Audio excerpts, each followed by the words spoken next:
वालेकुम, good morning, सुबह खैर, जागो लाहौर में आप सबको खुश आमदीद कहती हूँ। मैं हूँ आपकी होस्ट मुनीब आसिफ। जनाब, मैं बिल्कुल ठीक ठाक हूँ और उम्मीद है कि आप सब लोग भी ठीक ठाक ही होंगे और एक खुशगवार ज़िंदगी गुजारने की कोशिश भी कर रहे होंगे।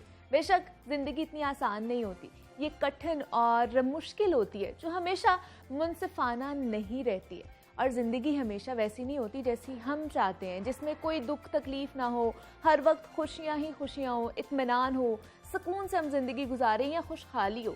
लेकिन जनाब ऐसा नहीं होता, बल्कि हकीकत इसके बिल्कुल ही बरअक्स होती है। मसाइब का शिकार होते हैं हम, मुश्किलात होती हैं, तकलीफ़ें ज़िंदगी का हिस्सा होती हैं। लेकिन हम तामीरी अंदाज अपनाकर इन तमाम दर्द और कर्ब का मुकाबला कर सकते हैं। और मज़ा भी तब है जब हम ज़िंदगी की इन हकीकतों को तस्लीम करते हैं और अपने हालात बेहतर बनाने के लिए जिद्दोजहद करते हैं। अगर ज़िंदगी मुनसिफाना नहीं है तो उसका हरगिज़ भी ये मतलब नहीं है कि ये अच्छी, सूदमंद और मुसरत बख्श भी नहीं हो सकती।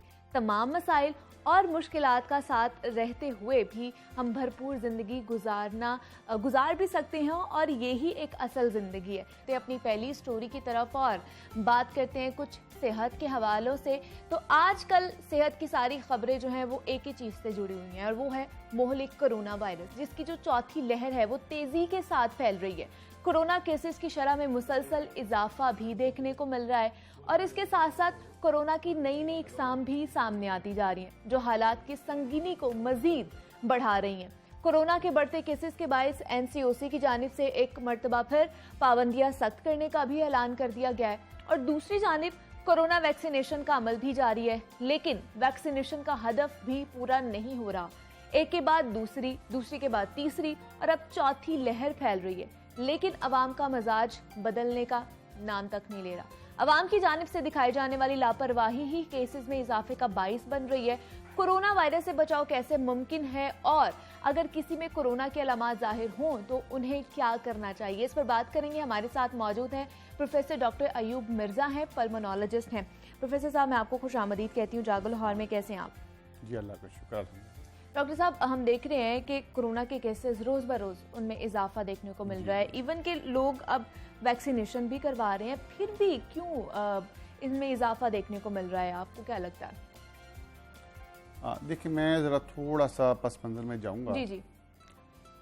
एक बात तो मैं ये वाज़ह करूँगा कि इस वायरस से पहले भी मुख्तलिफ वायरस आते रहे, बिल्कुल। इससे ज़्यादा ख़तरनाक थे इस सेंस में कि वो वायरस हमारे सांस की नालियों को और फेफड़ों को इससे ज़्यादा नुकसान देते थे और ज़्यादा ख़तरनाक थे।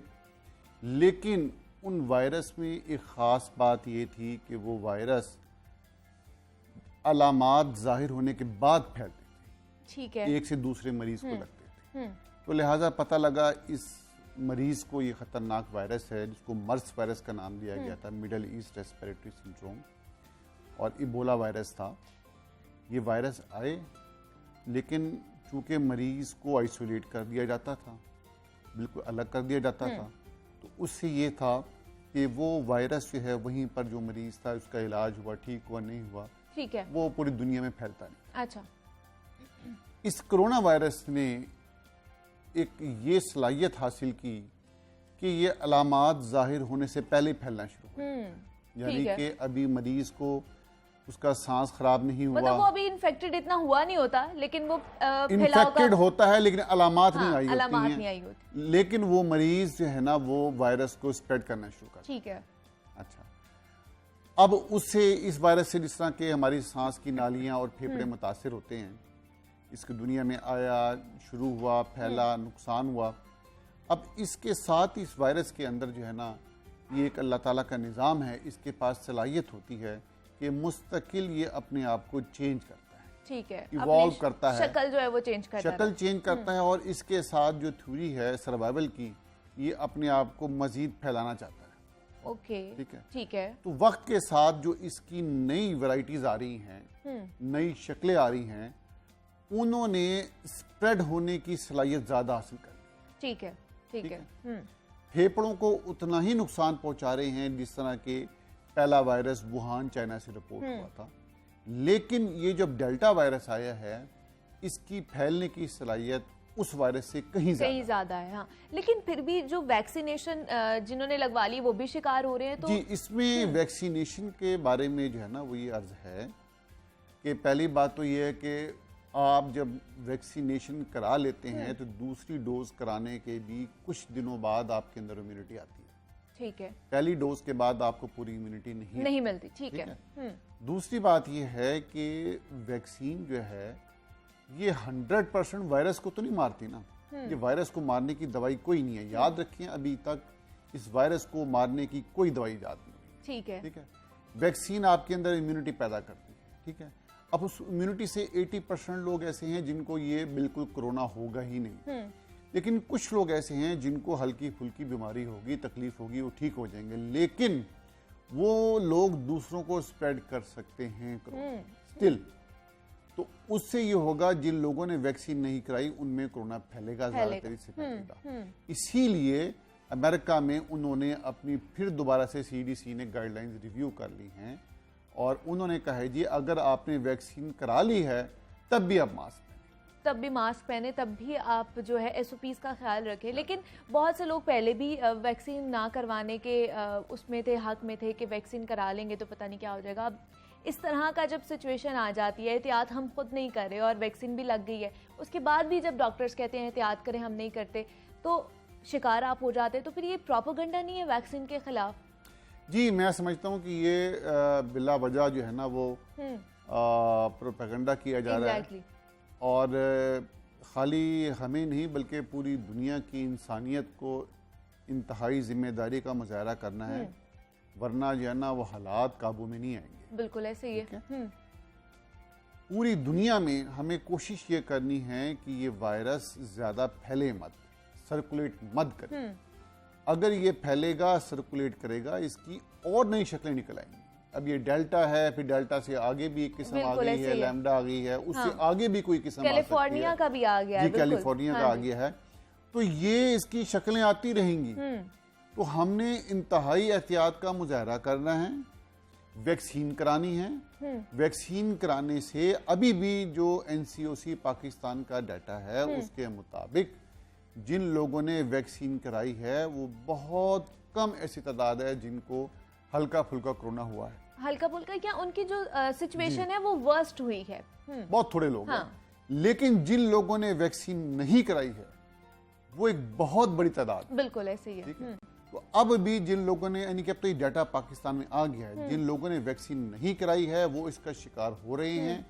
और याद रखें, आप एक दफा अगर इस वायरस का शिकार हो गए हैं इसका मतलब ये नहीं है कि आप दोबारा उसका शिकार नहीं हो सकते। दोबारा भी हो आप सकते हैं। 3 महीने बाद आपके अंदर दोबारा वो इम्यूनिटी आपकी कमजोर पड़ना शुरू हो जाती है और ये दोबारा आप इस वायरस का शिकार होने का इम्कान हो जाता है। तो डॉक्टर साहब, आप जो ये वैक्सीन लगने के रेट से मुतमईन है? क्योंकि हम देख रहे हैं कि एक रोज में जो वैक्सीनेशन का रेट है वो 9 लाख तक जा पहुंच रहा है। क्या ये ठीक है या इससे भी तेज करने की हमें जरूरत है?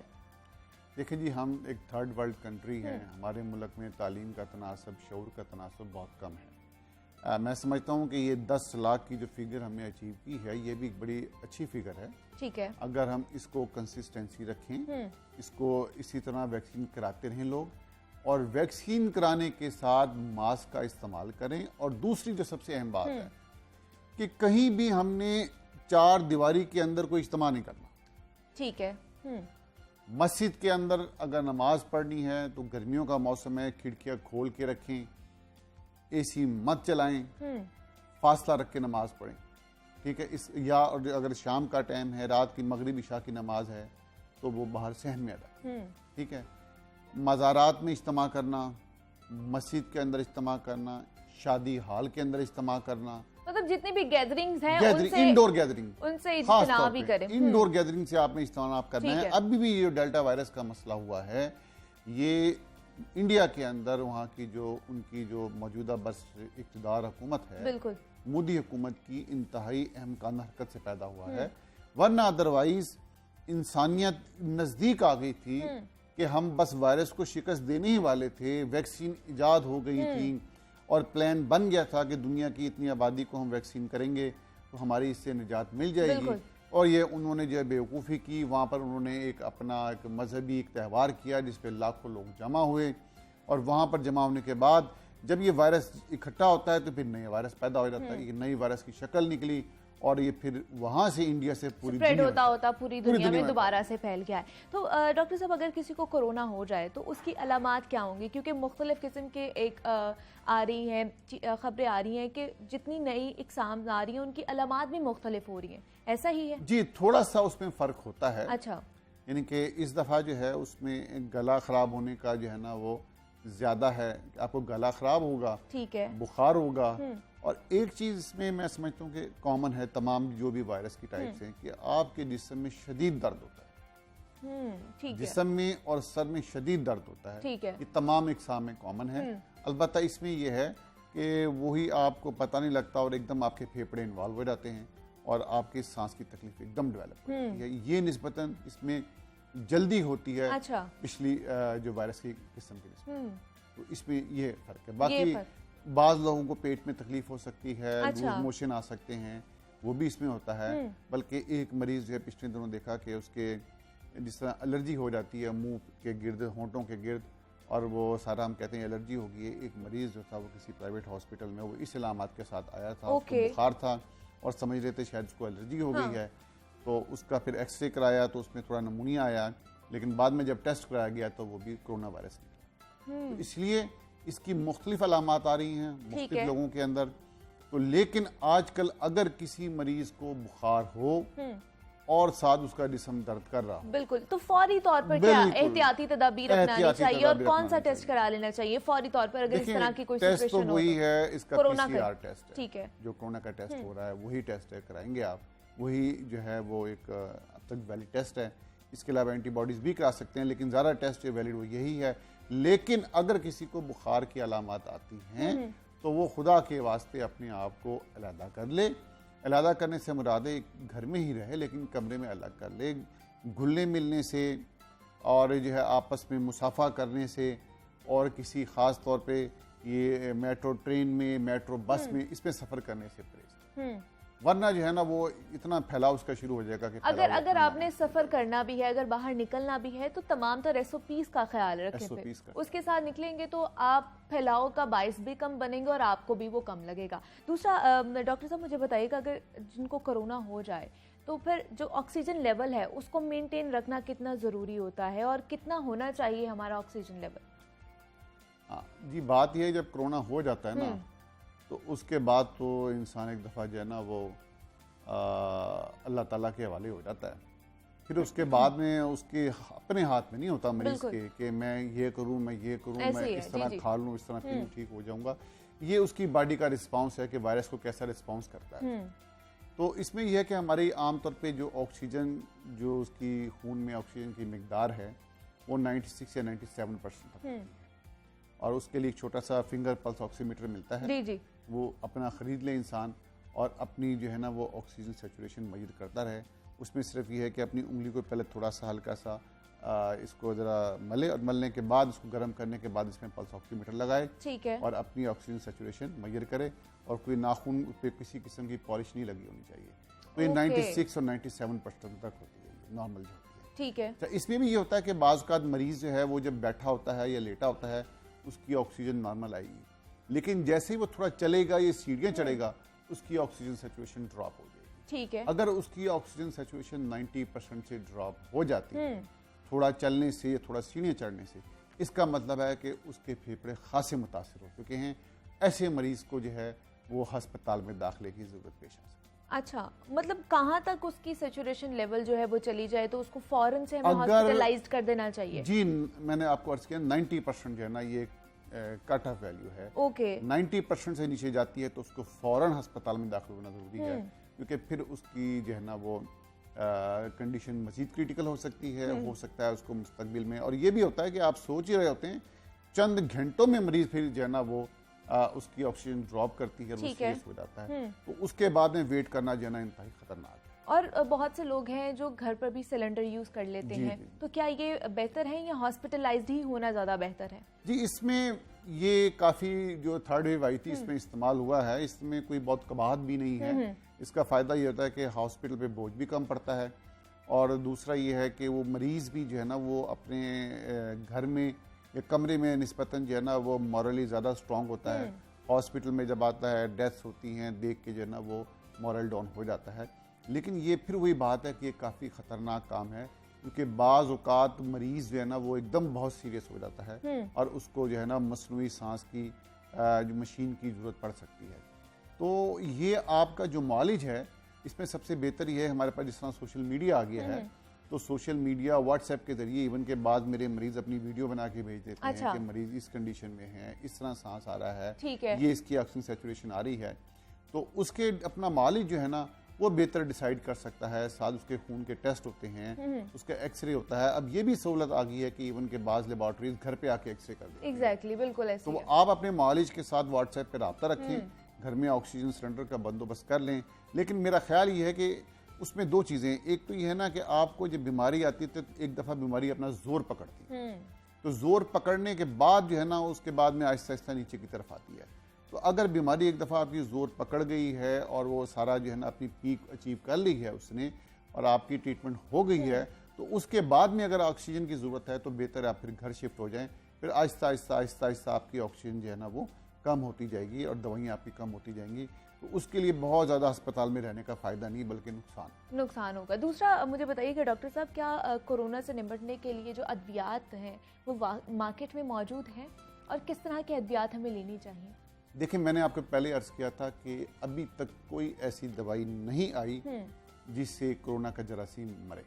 ठीक है, अभी तक कोई ऐसी दवाई नहीं। ठीक है, इस वक्त तक जो दवाइयां हैं मुख्तलिफ दवाइयां ट्राई हुई हैं लेकिन वो कोई भी कारगर साबित नहीं हुई है। जिस तरह के शुरू में था कि जो दवाई मलेरिया में इस्तेमाल की जाती है वो बहुत फ़ायदेमंद होगी, लेकिन उसके बाद में आहिस्ता आहिस्ता जब डॉक्टर्स ने उसको इस्तेमाल किया पता लगा ये तो उल्टा ज़्यादा नुकसान देती है। अच्छा, मार्केट से शॉर्ट होगी। ठीक है। अब तक जो सबसे अहम चीज़ है कोरोना के मरीजों में वो ये है कि जिसको भी कोरोना होता है ना उसके खून की जमने की सलाहियत बढ़ जाती है। अच्छा। जिसे ब्लड क्लॉटिंग कहते हैं। ठीक है। तो उसमें आपने ये करना है कि जैसे ही आपको कोरोना हो गया है तो आपने ऐसी अद्वियात जो कि खून को पतला करती हैं उनका इस्तेमाल लाजमी। ओके। यानी कि डिस्प्लिन की गोली पानी में घोल के पी लें रोजाना की आधी गोली, या फिर इसके इंजेक्शन आते हैं जो कि खून को पतला करते हैं और वो घर में इस्तेमाल भी हो सकते हैं, कोई ऐसी मुश्किल बात नहीं है। अच्छा। तो वो इंजेक्शन लगाएं तो उनका इंजेक्शन का ज्यादा फायदा है। पिछले दिनों वो शॉर्ट भी हो गए थे मार्केट से, हेपरिन इंजेक्शन थे, फ्लेक्सिन इंजेक्शन थे, ये बहुत ज़रूरी है। और कोई दवाई ले ना ले मरीज़, उसका कोई अभी तक जो है ना वो साबित नहीं हो सका उसका फ़ायदा है नहीं है, लेकिन इसका पूरी दुनिया में इस पर स्टडीज़ हुई हैं और ये बात साबित हुई है कि खून पतला करने की अद्वियात का इस्तेमाल इंतहाई ज़रूरी है। क्योंकि बाज़ औक़ात ऐसा भी हुआ है कि कुछ मरीज़ वो हत्ता कि शायद कोरोना से बेहतर हो गए थे, वेंटिलेटर से ऑफ हो गए थे, उतर गए थे, सांस बेहतर हो गया था, 2 से 3 लीटर ऑक्सीजन पे आ गए थे। ठीक है। लेकिन फिर एकदम उन्हें दिल का अटैक हुआ और उनकी डेथ हुई। और यंग पेशेंट भी ऐसे हुए हैं कि जिनको एकदम डेथ हुई है, इसे सडन डेथ कहते हैं। इसमें यही होता है कि खून की जमने की सलाहियत बढ़ जाती है और मरीज को एकदम दिल का अटैक हो जाता है। ठीक है। तो लिहाजा खून पतला करने की अद्वियात लाजमी इस्तेमाल करनी है। उसके साथ जो है आपने बुखार नहीं होने देना। ठीक है। कोशिश करनी है कि आप 2 गोलियां पैनाडोल की बेशक या जो पैरासिटामोल की हैं वो हर 4 घंटे बाद इस्तेमाल करें। कोशिश करें कि आपको बुखार ना हो। तो अगर आपकी ऑक्सीजन, लेकिन दवाइयां यूज करने से भी पहले डॉक्टर साहब अपने मॉलिज से कंसल्ट करना बहुत ज्यादा जरूरी है। खुद से दवाइयां नहीं खानी है। हम बार बार आपको कहते हैं कि खुद से अपना मॉलिज नहीं बनना, आपने किसी अच्छे डॉक्टर से चेकअप करवाना है, उसको कंसल्ट करना है, तभी कोई दवाई यूज़ करनी है। प्रोफेसर डॉक्टर अयूब मिर्ज़ा साहब हमारे साथ मौजूद है, पल्मोनोलॉजिस्ट हैं। सर, बहुत शुक्रिया आपका कि आपने हमें वक्त दिया और आप यहाँ पर आए हैं और कोरोना से जैसे हम निपटने की कोशिश कर रहे हैं और जिसकी जो चौथी लहर है वो शिद्दत इख्तियार करती जा रही है और मज़ीद भी आपसे बात करेंगे, लेकिन यहाँ वक्त तो एक छोटी सी ब्रेक का मिलते हैं। इस ब्रेक के बाद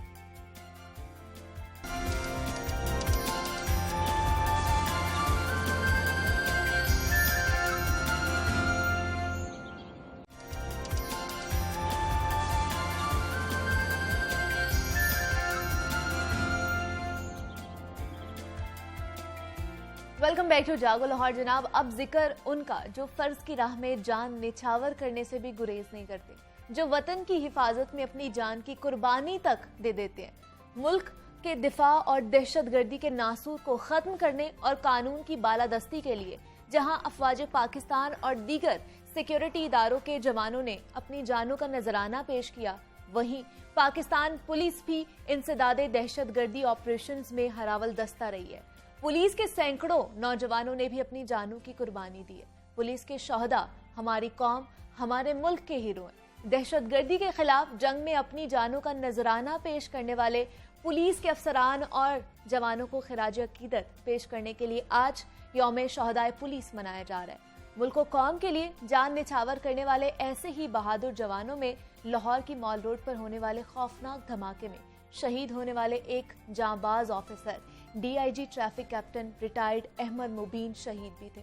उनकी कुछ यादें भी आप लोगों के साथ शेयर करेंगे और उस जज्बे के हवाले से भी बात करेंगे जो मुल्क व कौम की खातिर जान लुटाने से भी गुरेज नहीं करता। हमारे साथ मौजूद हैं इस पर गुफ्तगू करने के लिए SSP इन्वेस्टिगेशन लाहौर हैं कैप्टन रिटायर्ड मंसूर अमान साहब। सर, मैं आपको खुश आमदीद कहती हूँ जागो लाहौर में। सर, कैसे हैं आप? बहुत शुक्रिया मुनीबा, वेरी फाइन।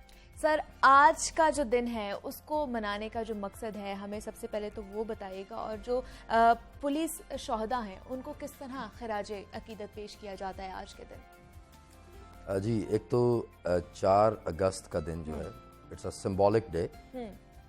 इस दिन सिफ़त गयूर साहब जो कि एडिशनल IG थे और कमांडेंट फ्रंटियर कांस्टेबलरी थे, वो इस दिन शहीद हुए। ठीक है। मकसद इसका ये है कि जो पुलिस की कुर्बानियाँ हैं दहशतगर्दी के ख़िलाफ़ जंग में, उसके अलावा जो डे टू डे रूटीन में जो हमारे एंटी सोशल एलिमेंट्स हैं, जो इश्तिहारी हैं, जो डेस्परेट क्रिमिनल्स हैं, ठीक है, उनसे लोगों की जान, माल और इज़्ज़त की हिफाजत में जो पुलिस कुर्बानियाँ देती है, तो 4 जो अगस्त का दिन है वो एक तरह से एक सिंबॉलिक डे के तौर पे मनाया जाता है। ठीक है, कि हम एक तो उनकी कुर्बानियों को याद रखें और दूसरा इस अज़्म का इरादा करें कि मुस्तकबिल में भी हम पूरी कोशिश करेंगे कि हम इधर से ही गुफ्तगू का आगाज करेंगे और अभी अपने नाजरीन को लिए चलते हैं। बराह रास्त IG पंजाब इनाम गनी मीडिया से गुफ्तगू कर रहे हैं।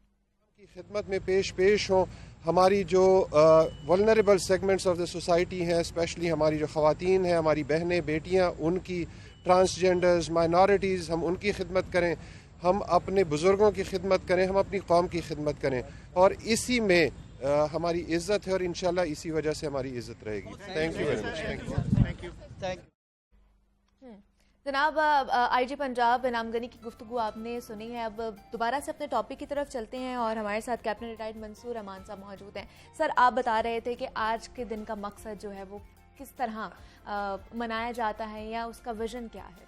जी, जैसे मैं कह रहा था कि एक तो इसका मकसद ये है कि हम जो शहदा की कुर्बानियाँ हैं उनको याद रखें, लेकिन उससे भी इम्पॉर्टेंट ये है कि ये इस अज़्म का इरादा करते हैं, दोबारा से इस अज़्म को रिपीट किया जाता है कि मुल्क पाक की हिफाजत के लिए और अवाम के जान, माल और तहफ़्फ़ुज़ के लिए जिस कुर्बानी की भी ज़रूरत पड़ेगी वो हम उस कुर्बानी से दुरेग नहीं करेंगे। ठीक है, ये हमारा मकसद है। ये हम लोग जब आप लोग बाहर निकलते हैं तो ये आप लोगों के दिमाग में होता है? जी बिल्कुल। देखें, पुलिस का काम इस तरह का है कि जो भी सुबह वर्दी पहन के निकलता है, हाँ। उसको ये कतन यकीन नहीं होता कि वो वापस अपने बच्चों के पास, अपने वालिदैन के पास पहुँचेगा। बिल्कुल। तो इस अज़्म का इरादा करना बार बार ये ज़रूरी भी होता है, लेकिन मैं ये भी कहना चाहूँगा कि हमारी शहादतों से जितने भी शहीद हैं और आज यौम शहदा है, उससे इस अज़्म में इजाफा होता है। अच्छा। और जैसे कि आपने अभी अहमद मुबीन साहब का जिक्र किया, तो अगर आप उनके वरसा से कभी बात करें तो वो बड़ा दिल गरमाने वाला एहसास आपको होगा, क्योंकि इस शहादत से जो भी उनकी ज़िंदगी में कमी आई है, इसके बावजूद भी वो तमाम जो हैं वो मुल्क व कौम की हिफाजत के लिए, अवाम की हिफाजत के लिए, हर कुर्बानी के लिए अभी भी तैयार हैं। और यही सब कुछ तमाम शहदा के अगर आप वरसा से मिलें तो आप उनका जज्बा देख के आपको यकीन होगा कि इसीलिए ये मुल्क कायम व दायम है। बिल्कुल ऐसी है। सर, मुझे बताइएगा, जब कोई पुलिसमैन या कोई ऑफिसर शहीद हो जाता है तो जो बाकी की फोर्स होती है उनका जो मोराल होता है वो बूस्टअप होता है या डाउन हो जाता है? देखें, आपका जब कोई कुलीग, हम सारे पुलिस ऑफिसर्स हैं आईजी से लेके कांस्टेबल तक, बिल्कुल बिल्कुल, तो आपका जब कोई कुलीग अपने फ़र्ज़ की राह में शहीद होता है तो उसके बिछड़ जाने का दुख अपनी जगह पे, लेकिन जहाँ तक इस अज़्म की बात है, वो अज़्म जो है कि हमने अवाम के जान माल की तहफ़्फ़ुज़ करनी है, हमने मुल्क अज़ीज़ का जो है वो तहफ़्फ़ुज़ करना है, इस अज़्म में कमी नहीं होती, इस अज़्म में इजाफा ही होता जाता है। सर, दूसरा मुझे बताइएगा, पंजाब पुलिस जो अपने जवानों की हिफाजत को यकीनी बनाने के लिए क्या क्या इकदाम उठाती है? इस हवाले से क्या उन्हें प्रॉपर ट्रेनिंग्स दी जाती हैं, उन्हें जो है बुलेट प्रूफ जैकेट्स दी जाती हैं जब वो इस तरह के ऑपरेशंस पर जाते हैं? तो जी बिल्कुल, और इसमें जो भी इक्विपमेंट रिक्वायर्ड है उसमें बुलेट प्रूफ जैकेट्स भी हैं, इसके अलावा दीगर प्रोटेक्टिव इक्विपमेंट है, वो सारे का सारा दिया जाता है। अच्छा। और जहाँ तक ट्रेनिंग का ताल्लुक है, अभी तो जो दहशतगर्दी के खिलाफ जंग थी, इसमें पंजाब पुलिस की कैपेसिटी बहुत ज़्यादा इंक्रीज़ हुई है दहशतगर्दी से लड़ने के लिए। अच्छा। स्पेशलाइज्ड यूनिट्स बनाए गए हैं, जिस तरह हमारा काउंटर टेररिज्म डिपार्टमेंट है, जिस तरह एलीट फोर्स है। बिल्कुल बिल्कुल। और अभी ये जो हैं ये बहुत अच्छी तरह से ट्रेंड और वेल इक्विप्ड हैं, लेकिन साथ ही साथ जो बाकी सिपाह है उसके लिए भी तमाम तर जो इक्विपमेंट रिक्वायर्ड है वो मुहैया किया जाता है। और कितनी देर बाद जो है ये इक्विपमेंट्स जो है ये चेंज किए जाते हैं या ट्रेनिंग सेशंस बार बार करवाए जाते हैं? जी, एक रिपीटेड प्रोसेस है। अच्छा। एक तो ये बात देखें कि एक तरह से जो ऑन जॉब ट्रेनिंग है ये डेली की बुनियाद पे चल रही है। एग्जैक्टली, हाँ, रोज आपको कोई ना कोई लेसन मिल रहा होता है। एग्जैक्टली, तो जो ऑन जॉब ट्रेनिंग है, दिन में बेशुमार लोगों बेशुमार छापे होते हैं, उनमें लोग गिरफ्तार होते हैं, क्रिमिनल्स को पकड़ा जाता है। तो हर इस तरह का इवेंट एक तरह से जो है वो ऑन जॉब ट्रेनिंग जो हो रही होती है, लेकिन इसके अलावा भी जो हमारी स्पेशलाइज्ड ट्रेनिंग्स हैं, जिस तरह से हमारे स्कूल्स ऑफ ऑपरेशंस हैं, ट्रेनिंग स्कूल्स हैं जहाँ रिक्रूट की ट्रेनिंग होती है, तो ये जो ट्रेनिंग है ये बार बार जो है वो करवाई जाती है ताकि ये आपकी सेकंड नेचर बन जाए।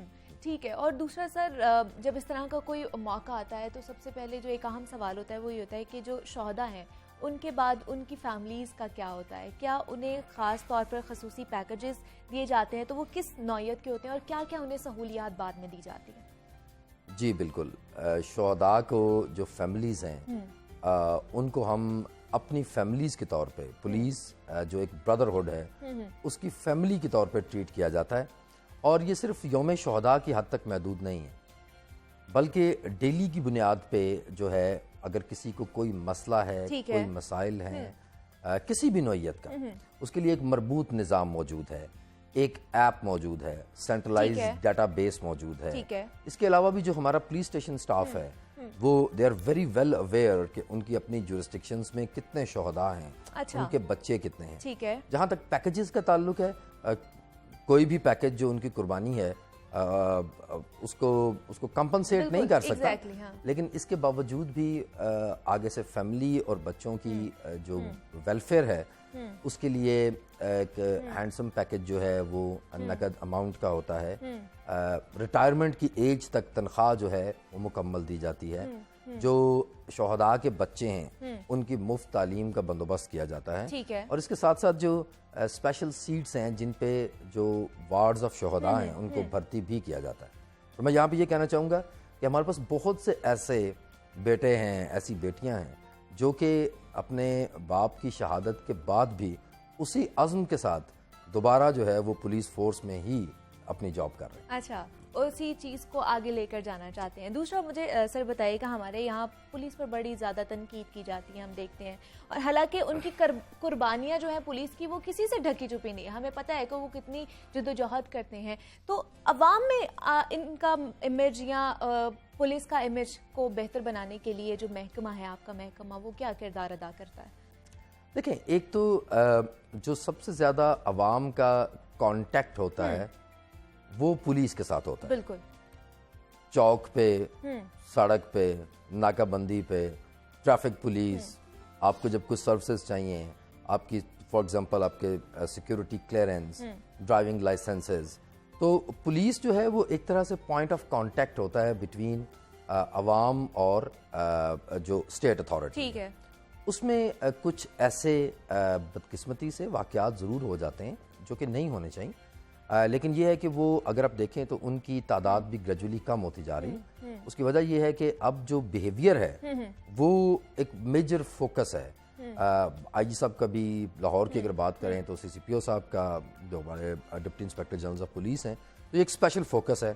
इस पर बार बार सेंसिटाइज भी किया जाता है, इस पे बार बार ट्रेनिंग्स भी करवाई जाती हैं और मेरे ख्याल में इसमें काफ़ी सब्सटेंशियल जो है वो कमी वाक़या हो रही है। बिल्कुल सर, इस पे मजीद भी आपसे बात करेंगे, लेकिन अभी अपने नाजरीन को बताते चलें कि मुल्क और कौम के मुहाफिज जिन्होंने हमारी आज की खातिर अपना कल कुर्बान कर दिए, उनकी याद में आज यौम शहदाए पुलिस मनाया जा रहा है। शहदा के अहले खाना अपने प्यारों की कुर्बानी पर आज भी फख्र महसूस करते हैं।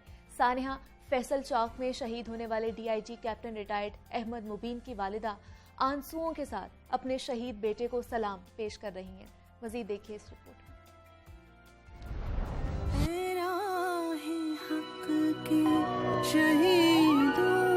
वफा की तस्वीरों, तुम्हें वतन की हवाएं सलाम कहती हैं। शहीद जाते हैं जन्नत को घर नहीं आते। जिंदा कौमें अपने शोहदा की लाजवाल कुर्बानियों को हमेशा याद रखती हैं। आज यौम शोहदाए पुलिस पर पंजाब पुलिस के शोहदा को भरपूर खिराज अकीदत पेश किया जा रहा है। यौम शोहदा का मकसद पुलिस के जवानों की लाजवाल कुर्बानियों को याद करना है। पंजाब पुलिस के शोहदा की फहरिस्त यूं तो बहुत तवील है, मगर इसमें एक रोशन नाम बहादुर officer DIG captain retired Ahmad Mubeen का भी है। कैप्टन रिटायर्ड अहमद मुबीन 13 फरवरी 2017 को सानेहा फैसल चौक लाहौर में खुदकुश धमाके में शहीद हो गए थे। शहीद अहमद मुबीन की वालिदा कहती हैं, बेटे ने जो भी ख्वाहिश की हासिल कर लिया। वो अपने महकमे और जवानों से बहुत ज्यादा मोहब्बत करता था।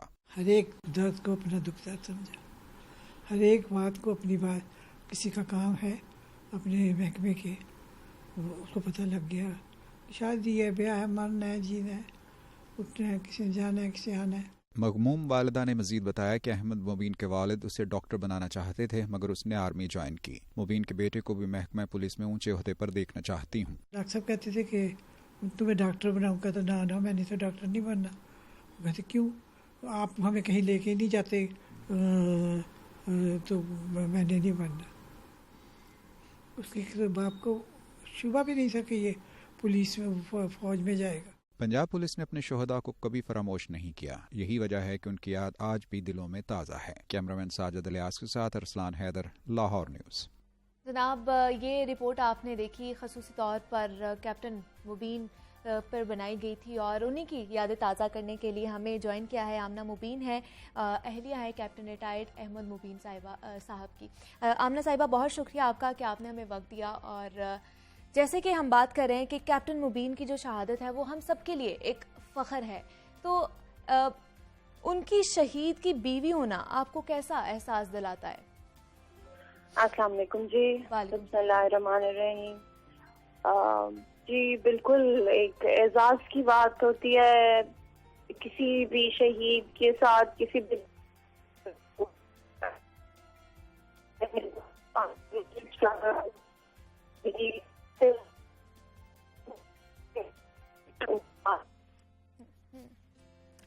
जनाब, दोबारा से राब्ता बहाल करने की कोशिश करते हैं और हमारे साथ मंसूर साहब भी मौजूद है। जैसे कि हम मंसूर साहब बात कर रहे थे शहदा की कुर्बानियों के हवाले से, तो एक आम लाइफ में और एक पुलिस की लाइफ में अगर डिफ्रेंशिएट करना चाहें तो किस तरह करेंगे आप?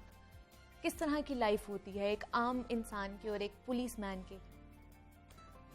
जी, पुलिसमैन भी जाहिर है आम इंसान ही होते हैं, बिल्कुल ऐसे ही इसी मुल्क के, इसी सोसाइटी के शहर कंधों पर ज्यादा जिम्मेदारियां होती जी। एक तो जिम्मेदारी होती है, दूसरा जॉब की नौयत इस किस्म की है कि ये 24/7 यानी एक तरह से आप 24 घंटे अगर जिस्मानी तौर पे ड्यूटी पे नहीं हैं तो कम से कम आप जहनी तौर पे जो हैं वो ड्यूटी पे हैं। बिल्कुल। और क्राइम जैसे आपको पता है कि वो राउंड द क्लॉक चल रहे होते हैं और इसी तरह से, तो इस लिहाज से आपको एक ख़ास सांचे में ढलना पड़ता है जहाँ पे आप जहनी तौर पे कम से कम हर वक्त जो है वो तैयार होते हैं रिस्पॉन्स करने के लिए।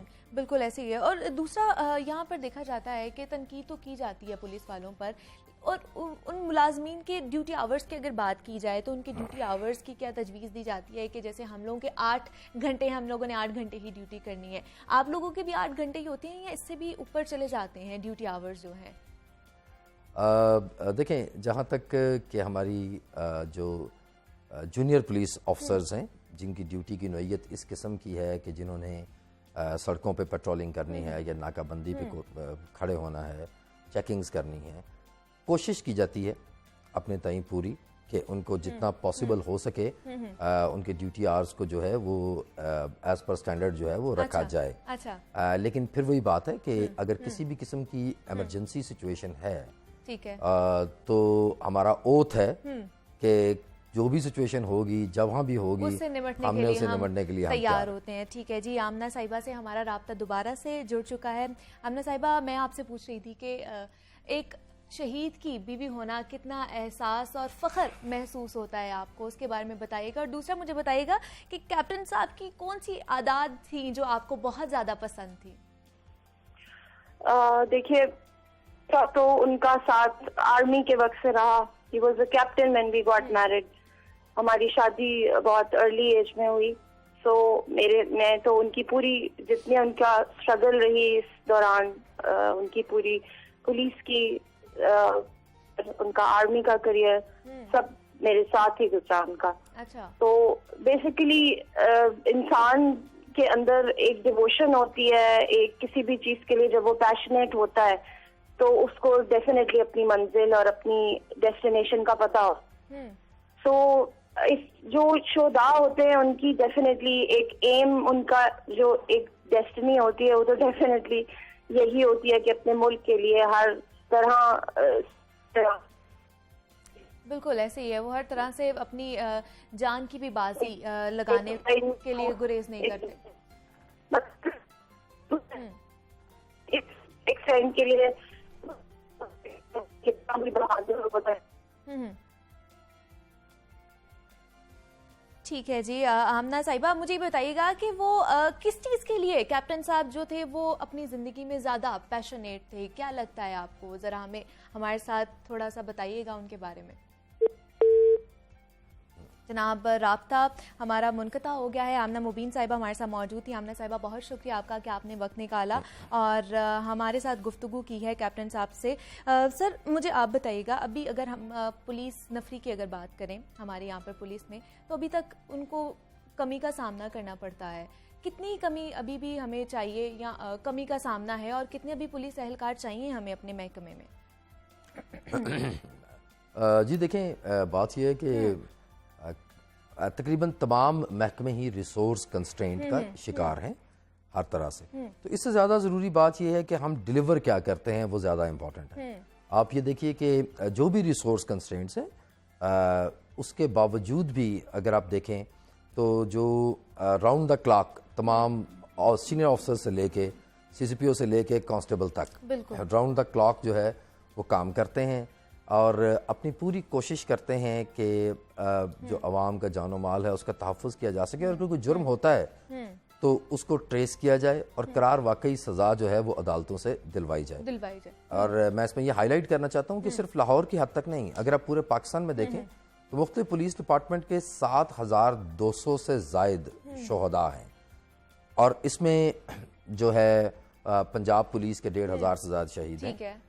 उसके अलावा कोई ऐसा पुलिस डिपार्टमेंट नहीं है जिसने अपनी शहादतों से इस बात की गवाही नहीं दी कि हम अपने जो फ़र्ज़ है उसकी अदायगी में किसी कुर्बानी से दरेक नहीं करें। बिल्कुल ऐसे ही है। सर, हमने देखा है कि आम लोगों को तो बहुत ज़्यादा आप लोगों से शिकायत होती है, कि आप पुलिस वालों को भी लोगों से शिकायत हैं? किस नौयत की शिकायत है? मतलब आप लोग किस तरह का ताउन चाहते हैं शहरियों से?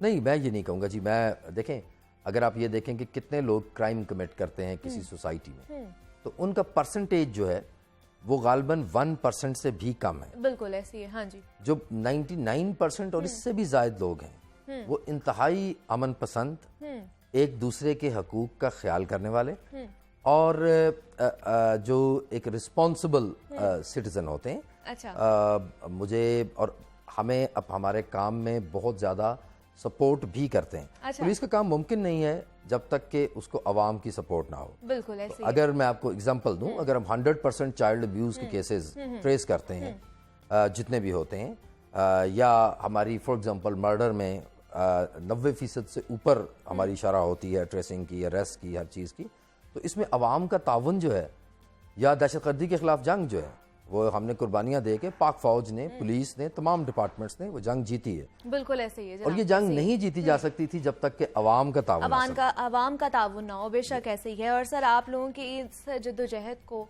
तमाम तर इस काम को हम सलाम पेश करते हैं और आज ये दिन भी इसीलिए मनाया जा रहा है। बहुत शुक्रिया कैप्टन रिटायर्ड मंसूर अमान साहब हमारे साथ मौजूद थे। सर बहुत शुक्रिया आपके वक्त का कि आपने वक्त निकाला और आज के दिन हमारे साथ आपने ये दिन मनाया। बहुत बहुत जनाब, आज यौम शोहदा मनाया जा रहा है और उसी पे हम लोगों ने ये टॉपिक आपके लिए बनाया था और उम्मीद करती हूँ कि आप लोगों को भी ये पसंद आया होगा और बहुत सी इन्फॉर्मेशन है पुलिस के हवाले से और वो किस तरह ज़िंदगी गुजारते हैं उस महकमे में रह के, वो भी पता चला होगा। मज़ीद भी आपसे बात करनी, लेकिन यहाँ वक्त पर एक छोटी सी ब्रेक का मिलते हैं। इस ब्रेक के बाद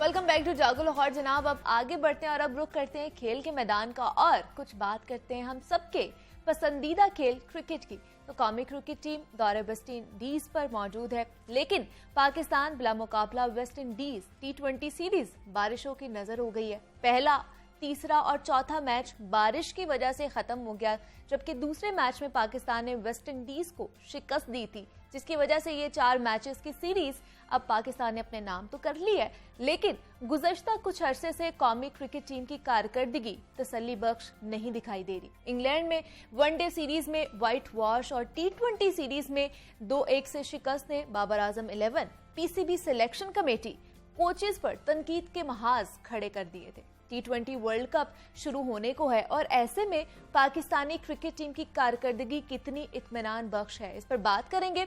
और इसके साथ साथ कश्मीर प्रीमियर लीग के शेड्यूल का भी ऐलान कर दिया गया है, जिसे रोकने के लिए भारत की जानिब से हर औछा हथकंडा इस्तेमाल किया जा रहा है। भारत को KPL से क्या तकलीफ है, इस पर बात भी करेंगे। हमारे साथ मौजूद हैं स्पोर्ट्स तज्जियाकार हैं इरफान ज़हीर साहब।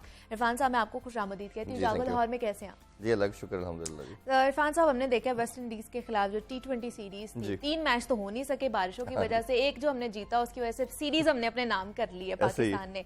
तो ओवरऑल अगर सीरीज की बात की जाए तो वो कैसे देखते हैं आप? जिस तरह हमने इंग्लैंड में बुरी कारकर्दगी दिखाई है और अब वेस्ट इंडीज के खिलाफ परफॉर्मेंस देखिए, सबसे पहले तो ये है कि इसमें 5 मैचेस थे। पहले आपके 3 T20 थे और 3 टेस्ट मैचेस थे, ठीक है, जिसको कर्टेल करके एक टेस्ट मैच को सेक्रीफाइस किया गया और 5 T20 मैचेस रखे गए कि आपकी वर्ल्ड कप की प्रिपरेशन अच्छी हो जाएगी। बट अनफॉर्चुनेटली उसमें से भी एक मैच कोविड की नजर हो गया कि जब ऑस्ट्रेलिया के साथ इनकी सीरीज हो रही थी, कुछ प्लेयर्स को कोविड आया। तो अब मुझे समझ नहीं आती कि PCB ने इसके ऊपर कोई स्टांस नहीं लिया, ना ICC पे बात की कि अगर उनकी सीरीज हैम्पर हुई है तो उनका मैच डिस्टर्ब होना चाहिए था, नॉट अवर्स कि हमारा आपने एक मैच कैसे कम कर सकते हो, किस बेसिस के ऊपर। तो उस पर किसी तरह की कोई किसी की तरफ से, वो काम की तरफ से कोई स्टेटमेंट भी नहीं आई। ठीक है। अच्छा, वो पहले 4 आए गए, 4 की वजह से 3 मैचेस बारिश की वजह से हो गए, तो फिर अनफॉर्चुनेटली सिर्फ एक मैच हो सका, तो प्रिपरेशन तो बिल्कुल हो ही नहीं सकी।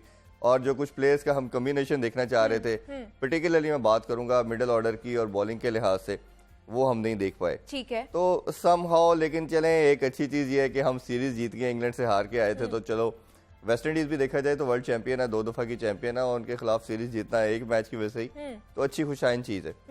ठीक है, मतलब ये हमारे लिए एक, चले बेशक 3 जो मैचेस हैं बारिश की नजर हो गए, लेकिन एक तो हमने जीत लिया और उसकी वजह से सीरीज हमारे नाम होगी, ये एक अच्छी चीज है। दूसरा, अगर टीम कॉम्बिनेशन की बात की जाए तो जो सिलेक्शन की गई थी उससे, उस फैसले से आप मुत्तफिक हैं? देखिए, as far as the batting is concerned, तो मैंने देखा कि ये सबसे बेस्ट बैटिंग लाइन आप खिलवाई गई। जो मैं काफी अरसे से बात कर रहा था कि शायद यही 5-6 लड़के हैं जो आपके प्लेइंग 11 में होना चाहिए। अब सिर्फ जो आपको डिफरेंस आ रहा है वो बैटिंग लाइनअप के अंदर, ऑर्डर के अंदर आप बात कर सकते हो।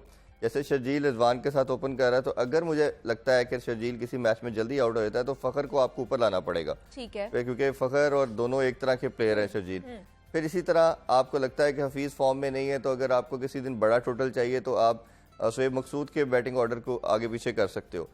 ये बड़ा अच्छा पहली दफ़ा मैंने देखा है बाबर के अंदर कि उसने एक वाइज डिसीजन लिया और कैप्टन होने का एक उसने रिस्पॉन्सिबिलिटी शो की और नंबर 3 पे आना शुरू किया। अच्छा। क्योंकि वो अपनी नंबर को ओपन पे आ रहे थे और जिसकी वजह से टीम का कम्बिनेशन डिस्टर्ब हो रहा था, तो ये बड़ी ऐसी अच्छी खुशाइन चीज़ है। अच्छा। मिडिल ऑर्डर की जब तक बात करें तो उसमें हमारा बॉलिंग काफ़ी डिस्टर्ब नज़र आ रही है और प्लस मिडिल ऑर्डर भी डिस्टर्ब हो रहा है। इमाद वसीम एक ऐसे प्लेयर थे जो आपको 5वें 6ठे नंबर पे आके स्टेबिलिटी प्रोवाइड करते थे, प्लस बॉलिंग के अंदर काफ़ी अच्छा वो रोल प्ले करते थे, तो उनको नहीं खिलाया जा रहा, मुझे नहीं समझ आ रही। फिर जब इमाद को ड्रॉप किया गया तो नवाज को हमने इंडक्ट किया।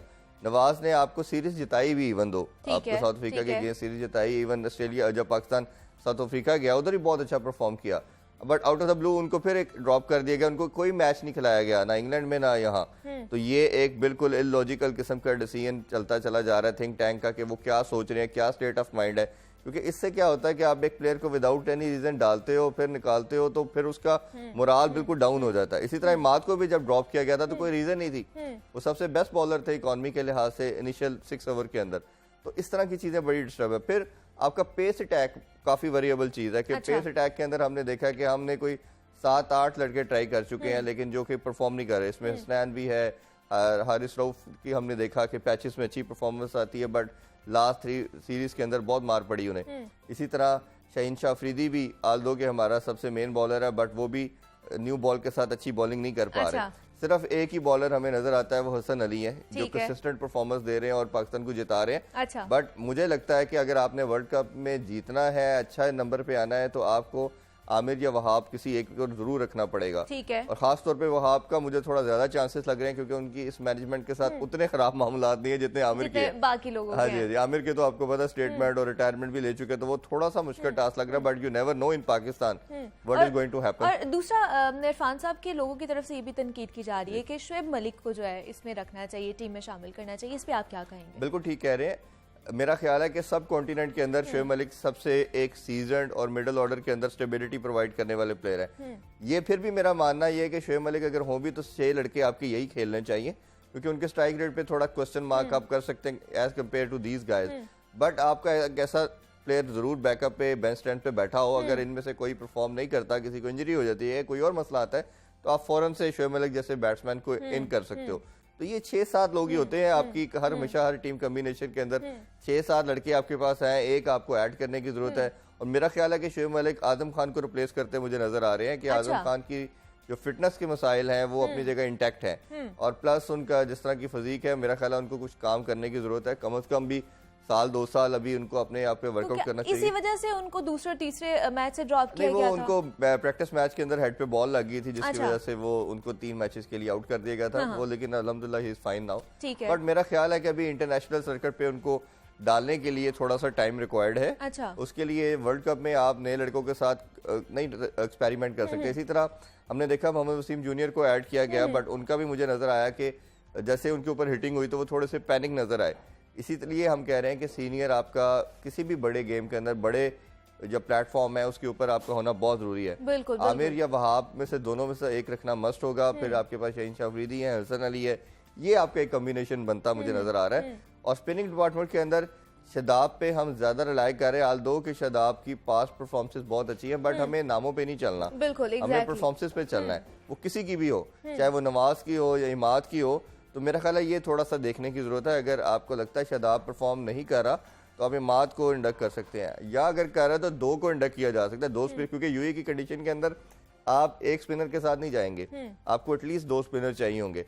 उस्मान कादर भी अच्छी बॉलिंग कर रहे हैं बट मुझे लगता है कि अभी उनके अंदर वो चीज़ नहीं आई कि वो भी इंटरनेशनल लेवल पे आ गई, क्योंकि जब उनके लिए हिटिंग होती है क्योंकि वो बॉल को फ्लाइट काफ़ी दे रहे हैं, तो यूए की कंडीशन के अंदर जो बॉलर बॉल को फ्लाइट ज्यादा देता है उस पर हिटिंग के चांसेस भी ज्यादा है। ठीक है, तो वो थोड़ा सा उनको इस पे वर्कआउट करना पड़ेगा ग्रेजुअली। ओबियसली वो काफी अरसे से टीम के साथ है, सीख भी रहे होंगे और मेरा ख्याल है ओवरकम भी जल्दी कर देंगे। बट वर्ल्ड कप को अगर हम टारगेट कर रहे हैं तो मेरा ख्याल है कि कम्बिनेशन को इस तरह का बनना चाहिए, इमाद या शादाब और 3 पेस अटैक के साथ आप जाएंगे तो ज्यादा एक सूटेबल ऑप्शन है। दूसरा अगर हम बॉलिंग साइड की बात की जाए तो बॉलर में जो शाहीन शाह अफरीदी है उनकी परफॉर्मेंस को आप किस तरह देखते हैं? क्या अगर T20 या वर्ल्ड कप की बात की जाए तो वो टीम की जो रीढ़ की हड्डी साबित हो सकते हैं कि नहीं हो सकते? देखिए 2019 के वर्ल्ड कप से मेरा ख्याल है शायद वही एक ऐसे बॉलर है जो कंटिन्यूसली खेल रहे हैं और मुझे लगता है कि अगर उनकी परफॉर्मेंस डिक्लाइन की तरफ भी आई है तो शायद उनको शायद ओवरलोड कर दिया गया, बहुत ज्यादा खिलाया गया, टेस्ट मैचेस भी, ओडीआई भी, T20 भी, लीग क्रिकेट भी वो खेल रहे हैं, बहुत ज्यादा रिलाई कर लिया जी गया, रिलाई भी किया गया और प्लस उनको खिलाया भी बहुत गया। आपका जब भी कोई मेन प्लेयर होता है तो उसको थोड़ा सा पिक एंड चूज करके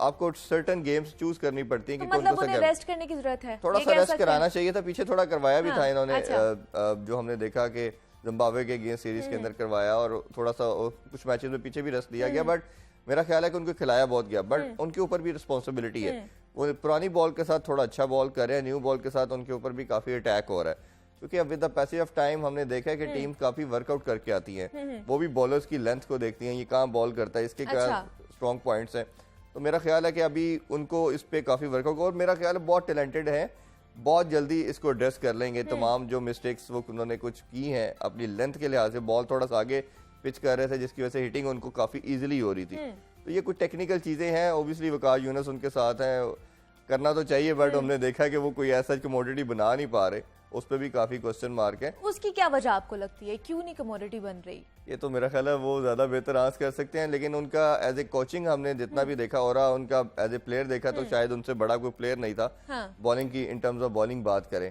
बट जैसे ही हमने उनको सेकंड उसमें स्टेट में देखा, एज ए कोच के रोल में देखा, तो वो हमें लगा कि उन्होंने कभी भी अपनी परफॉर्मेंस टीम के ऊपर कभी उनका इम्पैक्ट आया नहीं, तो मेरा ख्याल है कि 3-4 दफा टेस्ट एंड ट्राई करना बहुत ज्यादा हो चुका है, किसी ऐसे को चांस देना चाहिए जो इस रिस्पॉन्सिबिलिटी को प्रॉपर ले, क्योंकि हमने देखा कि लास्ट 3 साल के अंदर अप्रोक्सीमेटली हम कोई 10-12 फास्ट बॉलर ट्राई कर चुके हैं, जो आते हैं जाते हैं, उसमें नाम लेना शुरू करें तो बहुत लंबी गुफ्तगू हो जाएगी। दूसरा इरफान साहब, टाइम की किल्लत है तो मैं जानना चाहती हूँ, कश्मीर प्रीमियर लीग के हवाले से उसका भी ऐलान कर दिया गया, भारत बड़ी बदमाशी दिखा रहा है, तो हमें किस तरह उसको जवाब देने की जरूरत है? जैसे मैंने शुरू में कहा कि पीसीबी किसी भी मामले के ऊपर स्टैंड नहीं ले पाता, भारत तो हमें पता है कि फाइनेंशियली बड़ा स्ट्रॉन्ग है, बीसीसीआई आईसीसी को भी समहाउ कंट्रोल करता है, तो वो उन्होंने तमाम जितने भी टेस्ट नेशन है उनको लेटर लिखा, फिर इंग्लैंड बोर्ड को लिखा कि अगर आप अपने प्लेयर्स को भेजेंगे तो हम नहीं आएंगे, फिर हर्षल गिब्स ने स्टेटमेंट आई, मैंटिपोरा सर